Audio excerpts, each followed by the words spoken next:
Hi, welcome everybody to Cinema 8. I'm James Tompkins. I'm here with Jacob Bartles, and we are here today to talk about our favorite films of 2025. It is now January 2026. I imagine that is when you are watching this. This will likely air in the end of January, possibly early February. Very likely into February that this episode will be airing. But close enough. Yeah, better late than never. Yeah, and most people have probably not seen all the movies that 2025 has to offer, but we've gotten as close as we can at this point.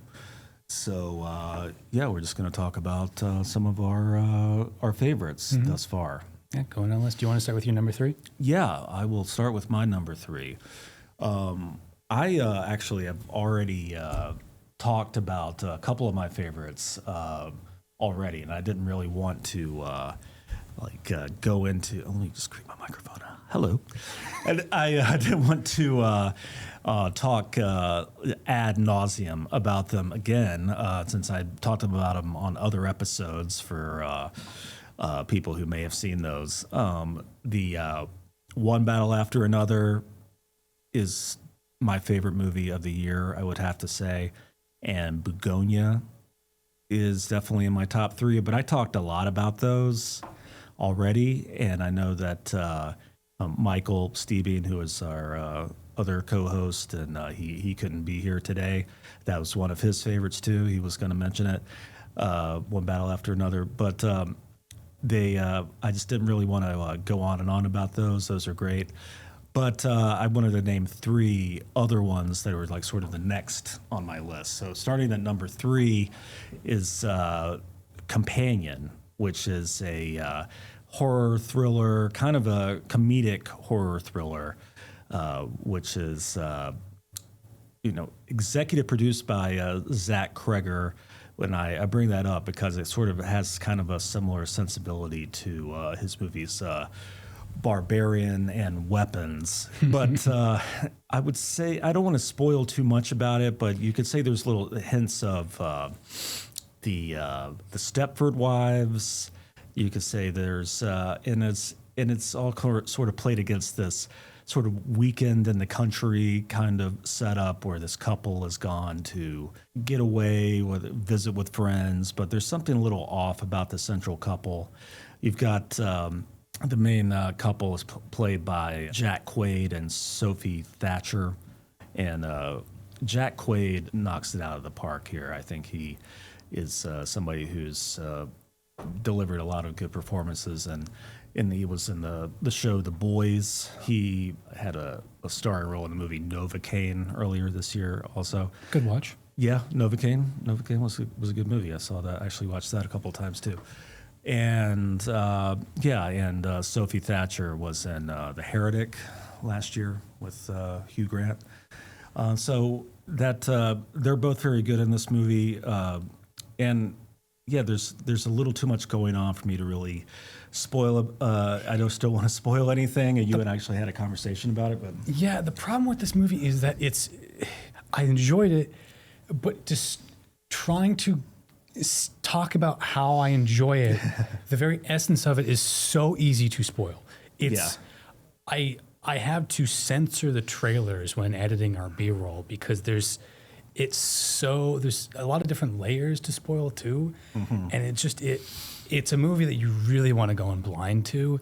Yes, as blind as possible. I do recommend it. Like I watched it earlier in the year, and it is good. It is very difficult to talk about without spoiling it. Besides just the genre, if you do like a kind of slasher-esque comedic horror, this will be right up your alley. But we can't really describe the plot too much because it's so there's some spoilery. shocking moments, and it's not all played completely for laughs. But there are some. There's lots of things that kind of break the tension. Kind of a dark humor. Yeah, dark humor that breaks the tension. It was one that I think really sticks the landing and like delivers all the way through, and kind of delivers on its promise.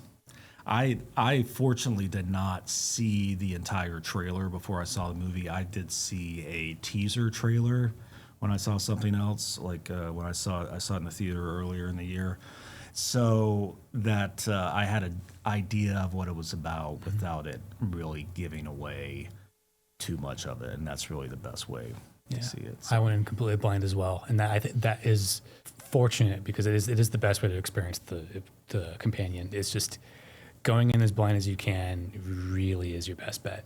If you have any inkling, like if you enjoy that genre, go for it. Don't look it up. Don't look at the posters. Just go for it. Again, I've censored the B-roll here, but it's just so you're getting some of it, but just trust us. Don't watch anything else other than just enjoy the movie.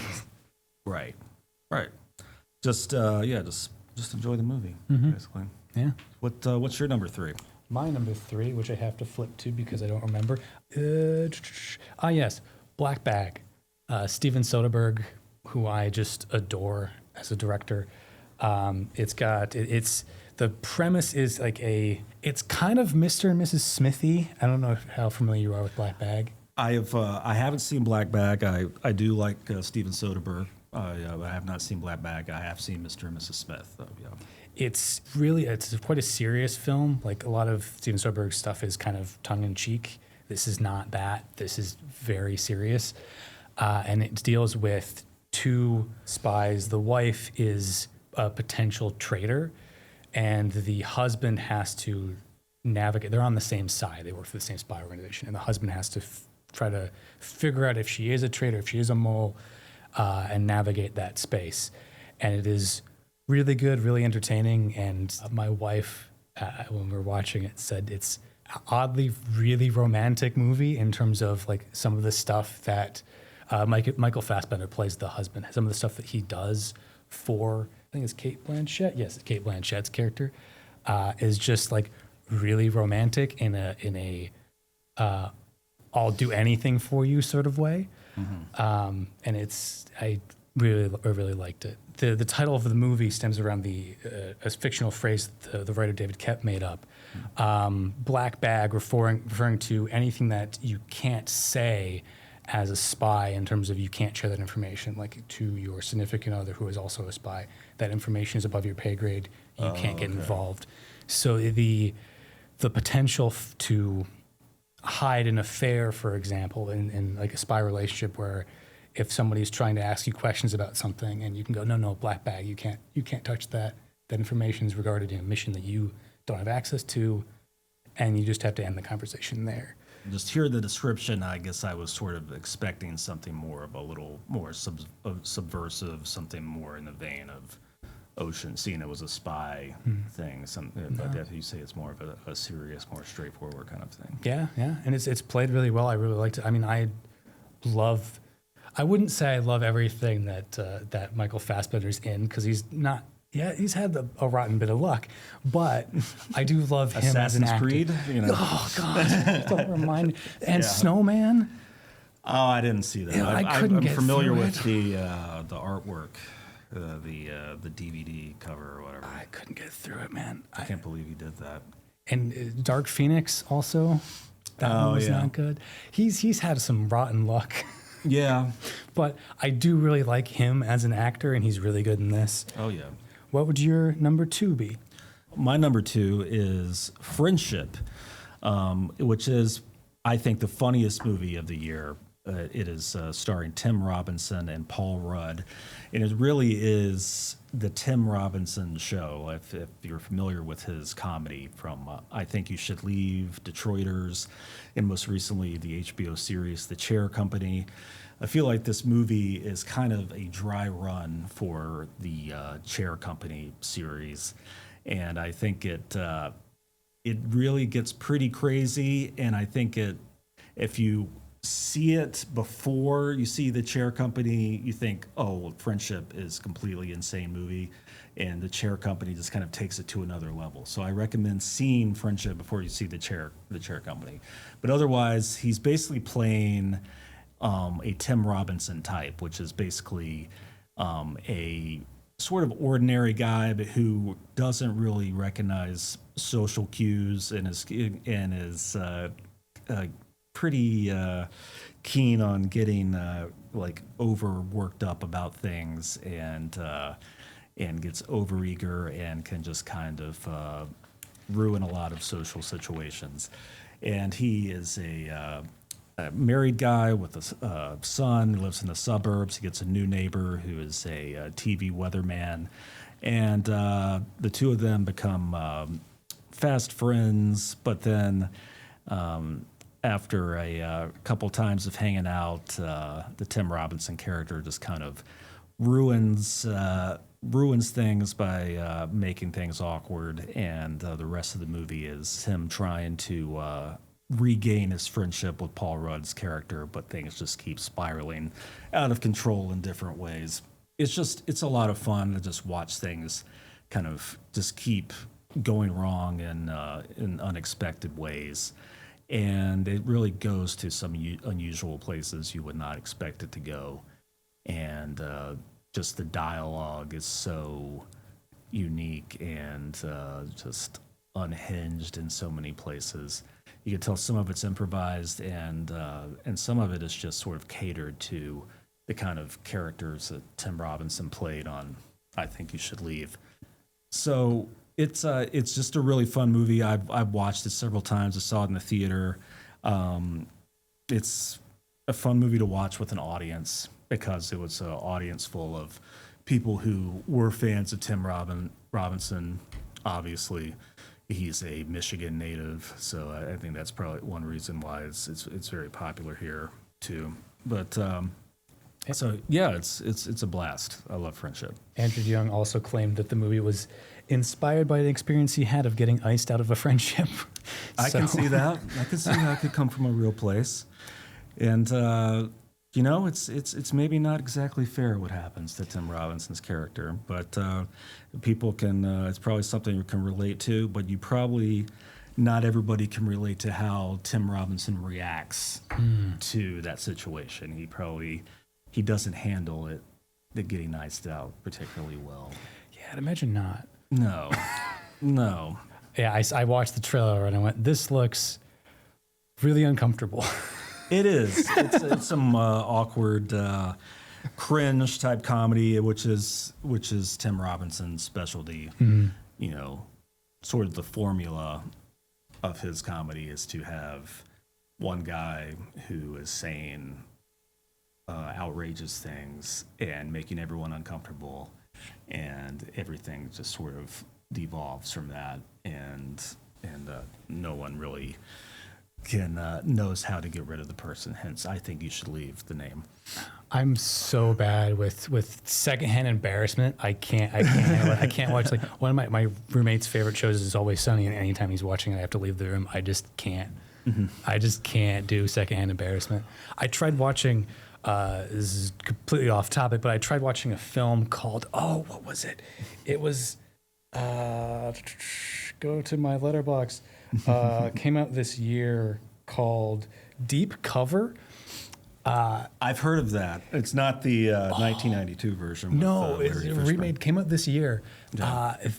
And it's a bunch of like random people that have to like pretend to be like random actors that have to pretend to be like criminals, and they're really bad actors. I read that. I read that synopsis. Yeah, I will admit the fake bad acting is great.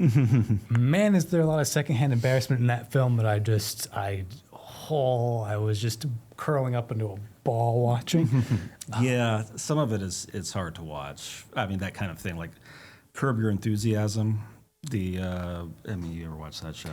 I've seen clips of, but not in its entirety. And that kind of like just confrontation and just the constant like people butting heads in public over social differences and like etiquette and stuff like that is just what basically that whole show is about. And I feel that's like the most cringy thing is people just. It's just like things going from like 0 to 100 over just stupid things like cutting in a line or or just things that that Larry David has a problem with. That's Yeah. something that I just like. I'm fine being uncomfortable. I can't watch it. I can't watch like rom-coms. I can't watch them really. Because the tension between the couples. There's so much like awkward. Just I'm sorry. This is completely off topic. There's so much just random like being like miscommunication and just being in an uncomfortable situation. And it's like, no, you don't understand. I was. I can't Well, do it, man. that's frustrating too, and that just comes down to the what Roger Ebert used to call the idiot plot, where it's like, or if all you have to do is explain the situation clearly, and the movie would be over. But it Yep. just people just keep Yep. getting cut off conveniently before they can explain what actually happened, Or they so just- the movie can continue. Or they just keep a secret for no reason whatsoever. Oh, I know. It's just like, yeah, they keep a secret for the whole movie, and then the person's like, "Yo, you lied to me," and then they get mad at them, and then they forgive them. Do you want to do a special on film pet peeves? Oh yeah. Let's just turn that into this right now. I mean, I feel like they're going to come out all the time. yeah. There's so many pet peeves about movies. I have some later. Yeah. But anyway, my number 2, Yes. Sinners. Yes. I've seen Sinners. It's so good. It's so good. I am someone that I love I'm someone that's very style over substance. And Yeah. to say that makes it sound like Sinners doesn't have substance. And that's not the case. It's just, yeah. I love the style of Sinners. I just love the atmosphere of it. I love how it looks. It feels really, really great. Yeah.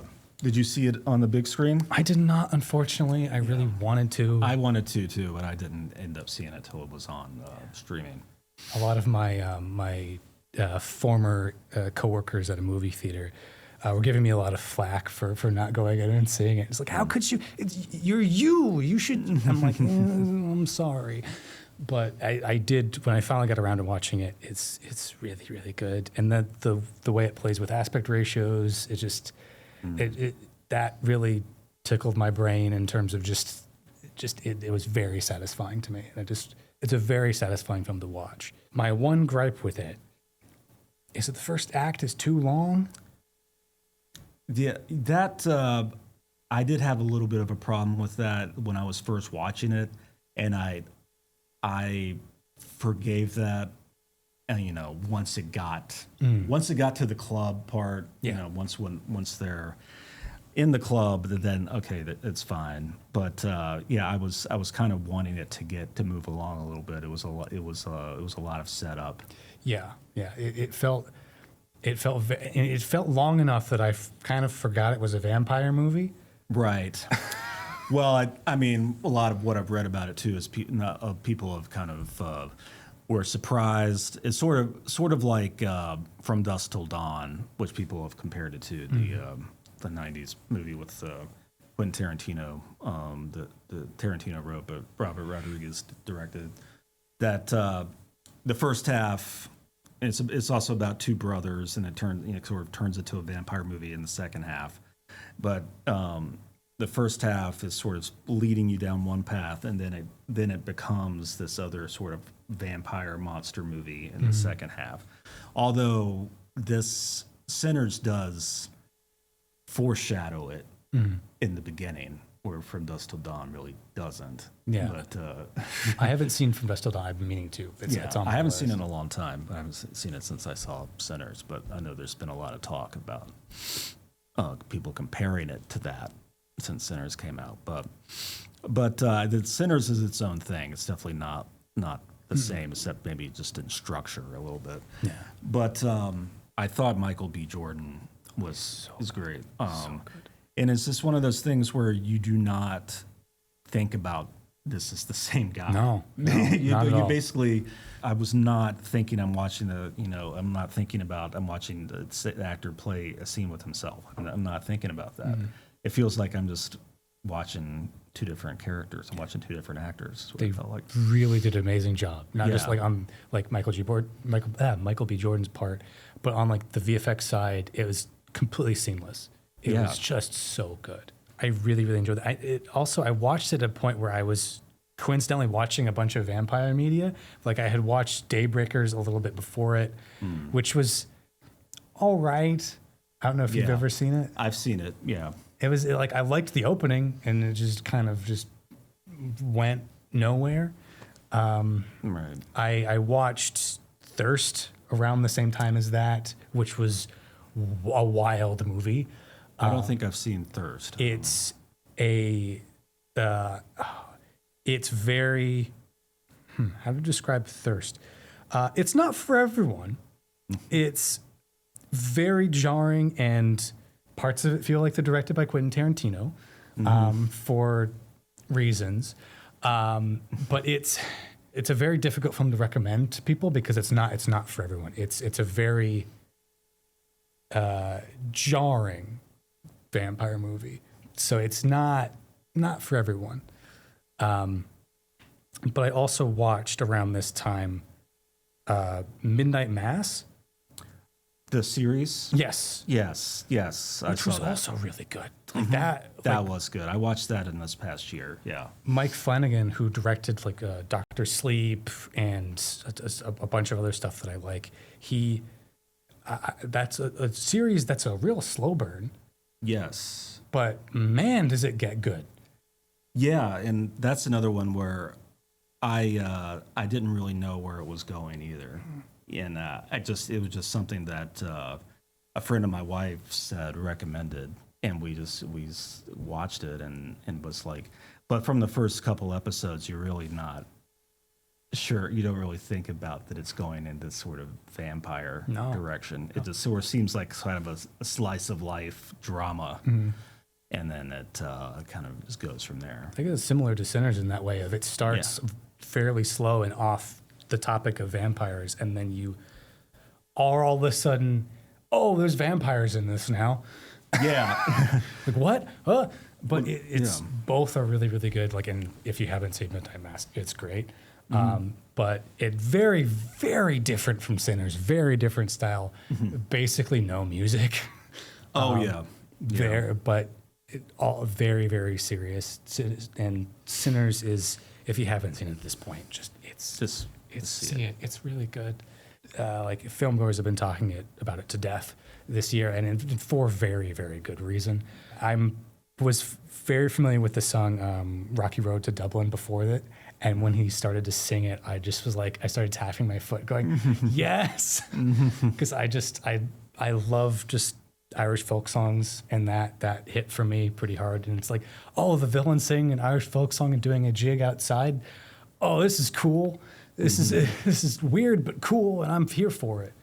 Yeah. And I was just totally enamored by just the visual style and the score and all the music that they did in this, and it was just so good. So my number one is The Surfer, starring Nicolas Cage, which I feel is underrated as far as movies go this year. I haven't seen it show up on a lot of people's lists, but I managed to see this one in the theater, and it was a fun experience. And I am a little biased because I'm a big Nicolas Cage fan. Whenever he gets sort of in the zone and gets a really interesting role, I tend to kind of gobble it up. And The unparalleled massive talent. that was great. So good. I love that. And I liked Longlegs, and Mandy is one of my favorites in the last 10 years or so. But The Surfer, he's a dad and he grew up in Australia, but he's American. He comes back with his son, and he's going to buy a house near the beach where he grew up. But the locals there are bullies, and they will not let him surf there. And so he becomes determined to stay there and not let the bullies there bully him. But he starts to kind of lose his mind, and then you become a little unsure whether he is all there or not mentally, whether he's imagining things or if this whole thing is really happening to him. So this movie just is a really fun ride. It's really told in a really compelling way, and it's a really great picturesque setting. And it's psychedelic, in a way, and I really like the performance of the main villain, played by Julian McMahon, who unfortunately passed away this year. His last film, or his last film, or one of his last, depending on how you count release dates. Yeah, and he died a few months after it got released, which he'd been battling cancer for a while, which I was unaware of when the movie came out, because I thought like this guy could be a stealth Oscar nominee, but I don't think that this movie is up for any awards consideration. Maybe an Independent Spirit Award, maybe that'll be about what we could hope for that. But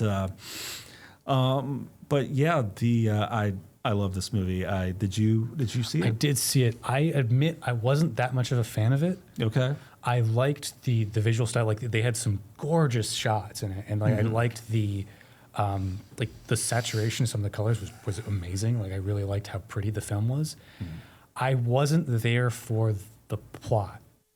It was, I think, the descent into madness didn't quite grasp me, because the film felt like it was going to take it in a few different directions, and without getting into spoilers, it was kind of non-committal.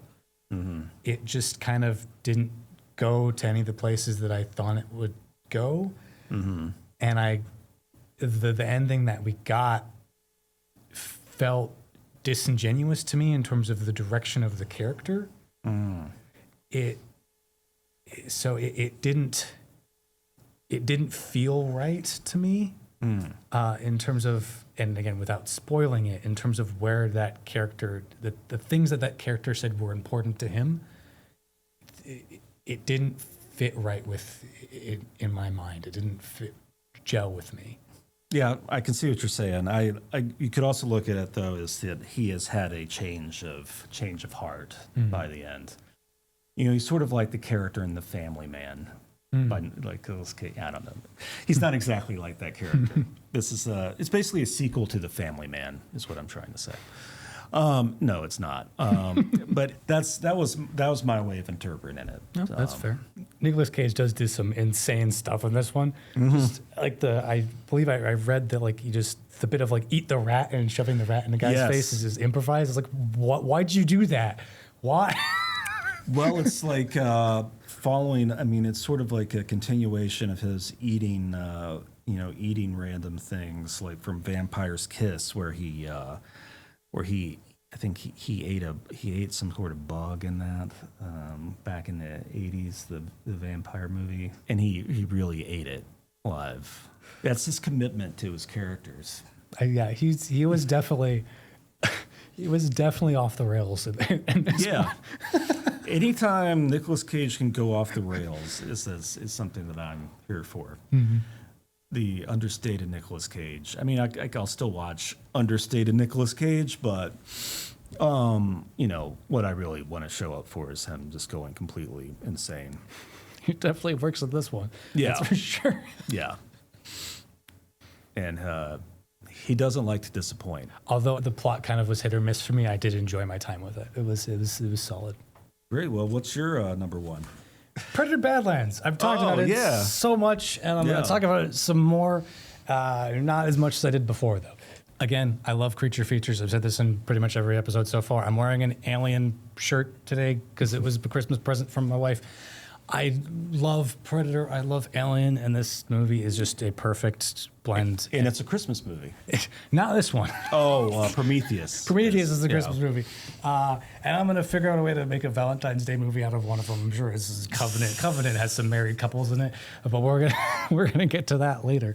But yeah, it's a room. Yeah, it has that shower scene. Yeah, it does. It does have that.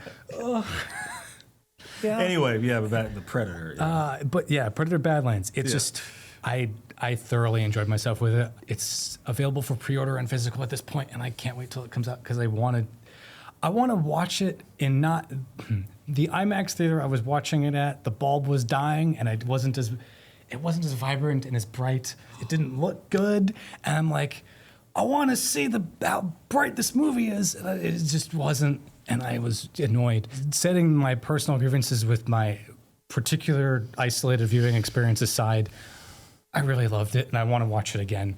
And it's just, I'm looking forward to, like, Dan Trachtenberg knows exactly what to do with the Predator franchise, which is just, what would a 12-year-old want?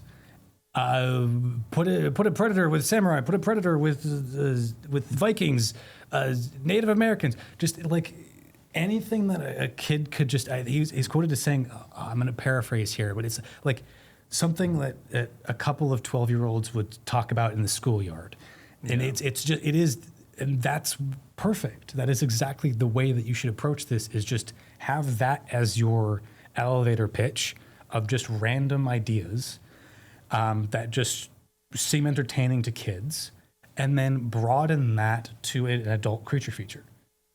Make it the spin for this time was, what if instead of a predator hunting humans, what if the humans hunted a predator? What if the predator was the prey? That's the entire concept, and that it's a really well executed, and I look forward to seeing what else he does, and I hope that we get. It was rumored that we'd get he was in talks, or Dan Trachtenberg was in talks with Fede Alvarez, who did Alien Romulus, and if they work on an AVP movie, oh my God, that would be amazing. I'm really, really, really looking forward to what they have coming, and this is just there's been a lot said about the death of a franchise and how people just run stuff into the ground and studios just make things worse. And I'm so glad to see that this is something that they're taking with the utmost care. Alien Earth, I was nervous about, and then I watched it, and it was really good. Yeah. And so I'm just really excited for what they have coming. Well, those are our top 3 of the year. We will be right back. We're going to talk about some of our honorable mentions of the year. So we'll be right back.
Okay, welcome back. We're now going to talk a little bit about our honorable mentions, movies that are also on our radar as some of the most memorable or best movies of the year. Best of the rest. The best of the rest.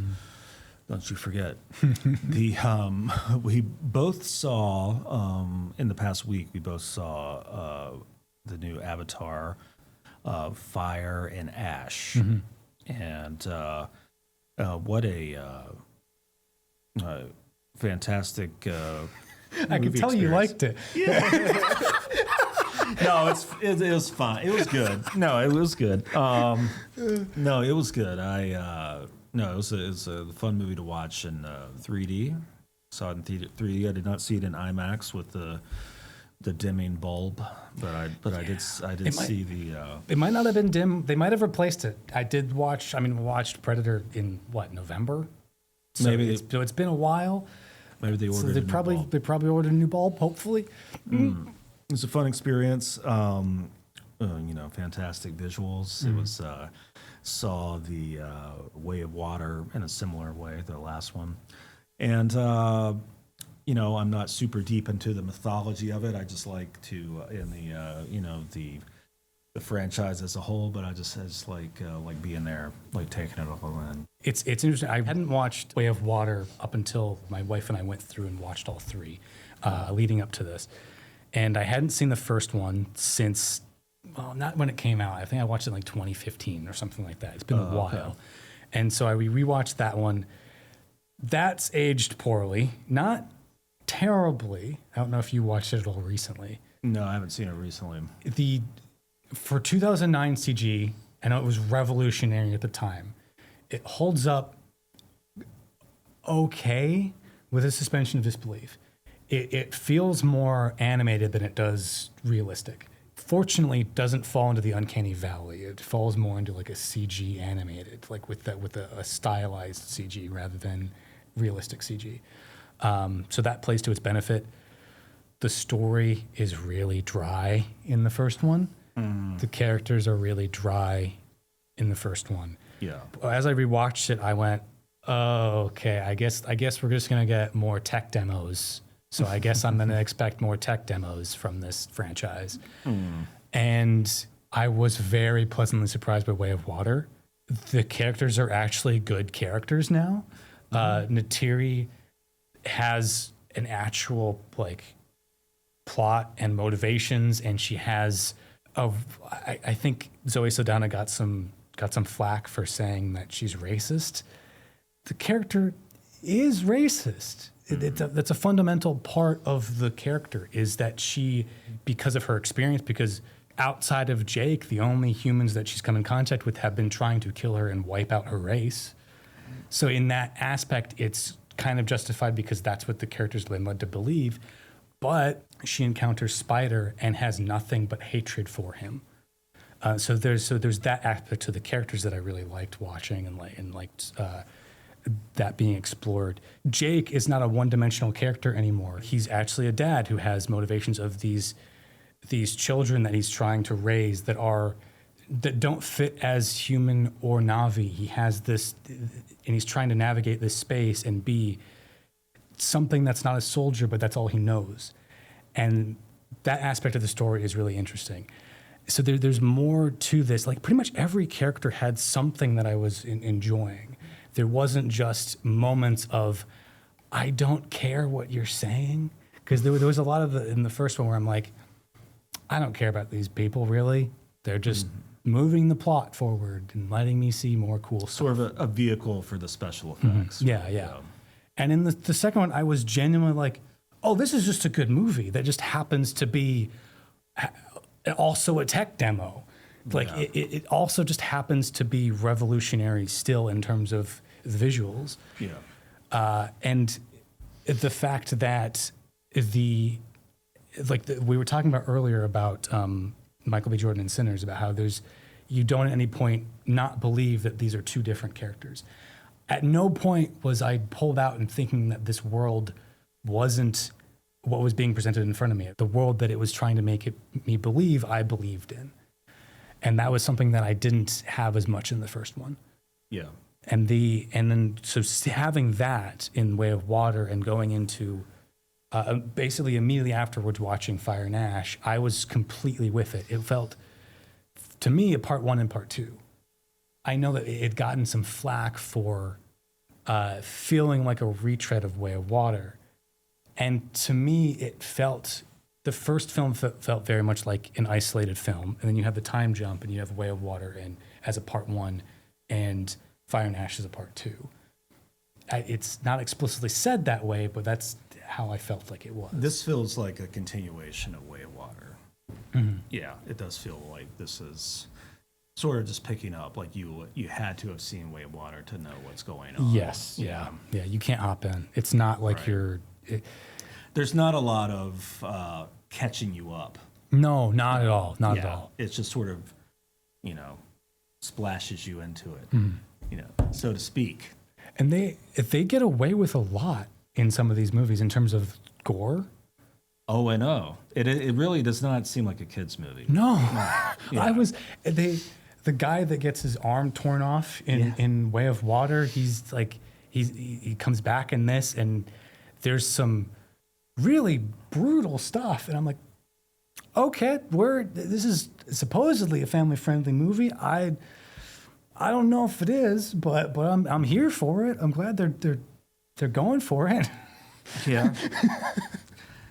I mean, well, James Cameron, he plays by his own rules. He can do whatever he wants. Yeah, he does. Watching Way of Water, I was questioning on Quaritch's return, the main antagonist, the Marine.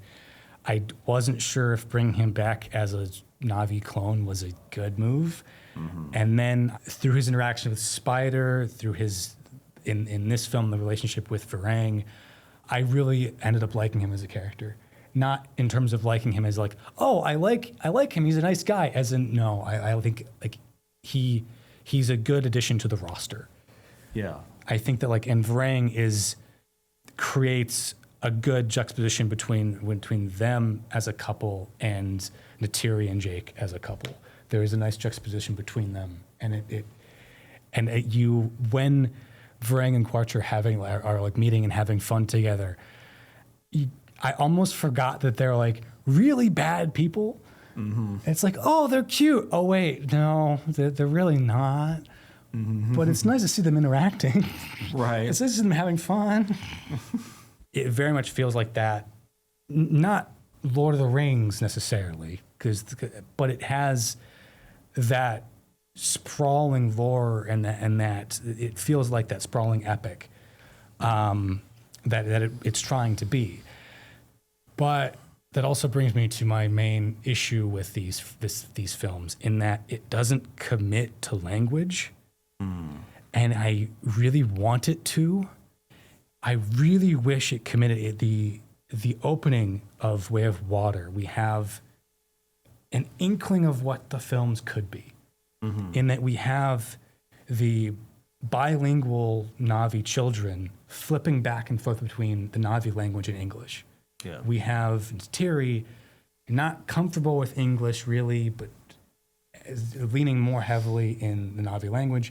And we have Jake flipping back and forth, more comfortable with English. And if they lent into that, if they kept it up for the entire franchise, it could have been another avenue of storytelling.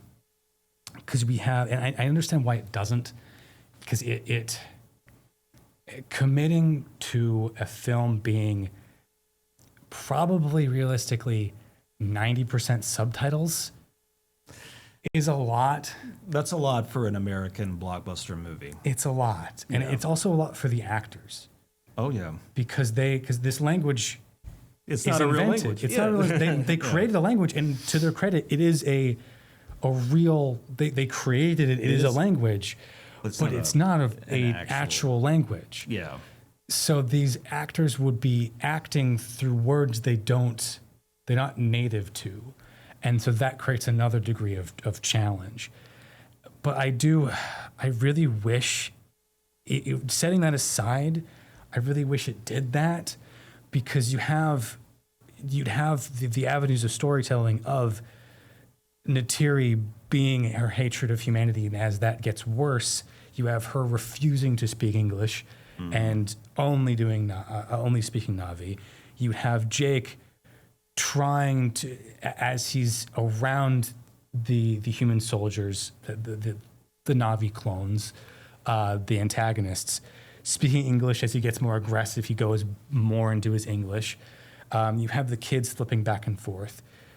In terms of the antagonists, you have Quaritch becoming, as he becomes more comfortable with and adapting to the Na'vi, because he has the face paint, he's speaking the language more. You'd have him speak Na'vi more, and you'd have Varang refuse to speak English because she likely hasn't learned it. There was a very brief exchange, so brief, it was like 5 seconds, where Quaritch has to translate to the general for Varang. But it's all in English, so we don't really know that he's translating. It's only really told because Quaritch, the the general says something to Quaritch, and Varang reacts in a way that makes it sound like she doesn't understand, and the colonel then gestures her to back off and says that, not colonel, Quaritch gestures her to back off and says it's okay. Yeah. So it can be inferred that Varang didn't understand what's happening between the two because they're speaking English Yeah. and she's speaking Na'vi. But we as the audience don't understand that because they're all speaking English to us. Right. And that language disconnect is totally lost because we don't hear it.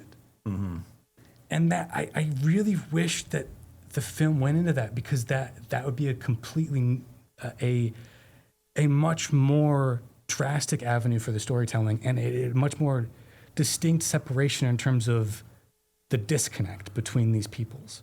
You're right. And it just doesn't do that. And I said that was my main disappointment of this franchise is that it just doesn't commit to the language that it created. Yeah. Well, I mean, it's like they have to make it, more palatable to audiences, So it's like they can do it to a certain point, but they don't want to alienate people. Yeah, and it's also for accessibility reasons. I understand it too, but it just I wish there was another version of the movie. For sure. But anyway, I've talked enough about Avatar. Moving on. Okay. So what else? You want to talk about weapons? Is another one that. Yes, I just watched that today. In fact, I know that it was on Michael's list. Yes. I really enjoyed it. We mentioned earlier. Did you say his name was Zach Krieger? Zach Kreger. Yeah. Kreger. We mentioned him earlier to Barbarian and stuff like that, and he did a great job with this one. If you're not sure of the premise of weapons, it's a bunch of kids, I think 17 kids, all randomly run out of their homes in the middle of the night and just disappear. And it's a mystery about what happened to them, and the families are distraught, and they're blaming this specific woman named Justine, I believe. Yes, Justine, who's their teacher, and it's told through a variety of different perspectives of different people, and it's really, really well done. I really, really liked the horror aspects, the mystery aspects, and the characters in this. Zach Kreger does a great job at writing characters that are bad people that don't know they're bad people. Right. Because I was thinking about this after I watched it, that when we think of like bad, morally questionable characters that we'd like to watch as our protagonists, we might think of like Walter White or Tony Soprano, like that type of people that know, Anti-heroes, yes, yeah. that know what they're doing. That Yeah. like they might sometimes pretend that they don't, but they know what they're doing. And then the characters in this, like Justine, for example, she stalks a kid. She actively goes against what the cops are telling, and the But she thinks she's doing it for a good reason. she thinks she's doing it for. Yeah. You don't stalk children. I'm sorry. What are you doing? and she gets a. She thinks the cops aren't doing anything, so she's going and hanging around outside of the house, and But like her good friend is a cop. Right. It's like do you not trust your friend to do his job? Well, she shouldn't, going by the things that he does in the movie. But she doesn't know that at the time. Right. Which also leads to she knows he's a recovering alcoholic, and she gets him drunk, Yeah. which is not a good move for a friend to do. She does a lot of questionable things. Yeah, you could look at her and say she's a bad person and does a lot of bad things, but she doesn't see herself as a bad person. Yeah, the movie doesn't necessarily portray her as a bad person, but it just shows her doing these bad things, It's not like this person's a villain. No, Yeah. more in terms of what we would believe is a bad person in our world. Like Justin Long's character in Barbarian, which is another film that Zach Kreger did. That character is a bad person, He's really bad. really bad. Yeah. Does not think he's bad. Thinks he's great. Yeah. He thinks he's the salt of the earth. Is Right. not. He justifies everything he does. Yeah, he doesn't think that he's doing anything wrong. Same with Yeah. the Paul, the cop in this. Thinks he's great. Yeah. No, you're not, buddy. You're a really bad person. And he's it's actually a pretty likable performance. I think that's probably Yes. due to the acting of Alden Eldenreich. Oh, I don't think I wrote down his name. Nope, But I did not. he played Han Solo in the Star Wars movie. Did he? Yeah, Oh, nice. and been in a lot of other things since. Actually been more of like a character actor since then. But yeah, he's He did a great job with it. yeah. Yeah, he's really good in this. I mean, Josh Brolin. Everyone, Fantastic honestly, in there's this. not a weak link in the cast. This is good. Amy Madigan is the one I think is getting the most attention. Yeah, yeah. And she was nominated for a Golden Globe, and I don't think she did not win, but I think if this movie gets nominated for any Oscars, I think that'd be most likely would be her. Mm-hmm. She kind of walks away with the second half of the movie for Yeah, sure. yeah, definitely. Like and honestly, her performance is great. I mean, Josh Brolin we talked about. This is going to be a bit pot kettle, but I just critiqued Justine for going against police wishes and investigating. I was fine for whatever reason. I was fine with Josh Brolin's investigation, like with his character's investigation. Maybe it was just less invasive, like he wasn't stalking children. Yeah. Maybe that's what it is. But I guess you don't see as much of it for as much of the movie. I guess she kind of starts out just going completely against. The movie sort of begins. Well, she's the first story, and the movie sort of begins with her going against everything that everyone's telling her to do.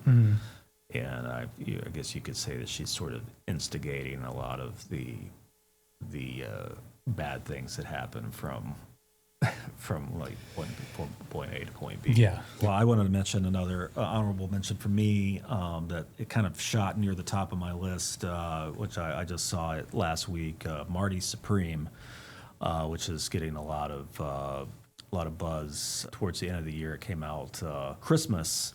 Timothy Chalamet won a Critics' Choice Award, and he's gotten a lot of attention. But yeah, it's you could say it looks like it's a ping pong movie. It's sort of inspired by a real guy who was a USA ping pong championship player, and back in the 1950s, and he competed for the USA in ping pong. And this character Marty is actually a sort of a New York hustler character who's got his hands in a bunch of different pots, where he's trying to market himself as a ping pong player, trying to market ping pong, he's trying to make money in any way he can. He's trying to make his way to like competition in Tokyo. He's raising money whatever way he can, or he's hustling people at bowling alleys where there's ping pong tables. He's doing all kinds of unscrupulous stuff, sleeping with married women. He's all over the place, and it's a really funny and edgy performance by Timothy Chalamet. It's directed by Josh Safdie, who directed Uncut Gems, co-directed Uncut Gems with his brother Benny, the Safdie brothers as they're known, and this one is just Josh Safdie solo directing this one, but it has a similar feel to the Uncut Gems with the Adam Sandler movie, which is just a really unnerving, really stressful ride. Yeah, this has a similar vibe. I say the first half of this, it feels a little more. There's definitely you get the sense of Marty's personality in maybe the first 45 minutes of Marty Supreme, but I say the second half is definitely has that same sort of stressful vibe that Uncut Gems does. That it is not a biopic about a ping pong player. It is definitely more of a New York con man hustler trying to get ahead. If you want to be taken for a ride, he's not a particularly sympathetic character, but I do think, I mean, there's been a little bit of talk about the ending, whether it's earned or if it matches up with it, but you can see what the point of it is. You can see at least justification for it ending the way that it does. And it might seem oversimplified to some people, but it is kind of a way that makes sense to end it. I've had my fair share of movies that I enjoy and understand. Like, some people might not like the way they end, but at least it's somewhat satisfying rather than just something that just is completely unearned. As long as they do something in some way that makes you understand why they ended up where they ended up. Yeah, and I think that the movie is sort of trying to make a point with the last shot and the way it kind of wraps things up, and it is kind of cool the way they do that, even if it some people might feel that it goes against what else happens in the movie. So fair enough. And the last honorable mention I want to say is K-pop Demon Hunters. My wife would kill me if I didn't mention it. Honestly, if whether or not you have children, it's just a great movie to watch. It is a kids movie, but it is a lot more than that. It's a really great. It's just like an action musical. It's just really great visuals, really great score. The story is kind of your run-of-the-mill Romeo and Juliet take. Like, it's just a Romeo and Juliet kids movie, but it has a really great message of just be who you are, don't hide yourself, and just be yourself. And they do that in a great way, and it's got a great soundtrack. It's been everywhere, and for good reason. Honestly, I do highly recommend it. all right, thanks, Jacob. And that is our show. I want to thank everybody for watching, and we will see you next time here on Cinema 8.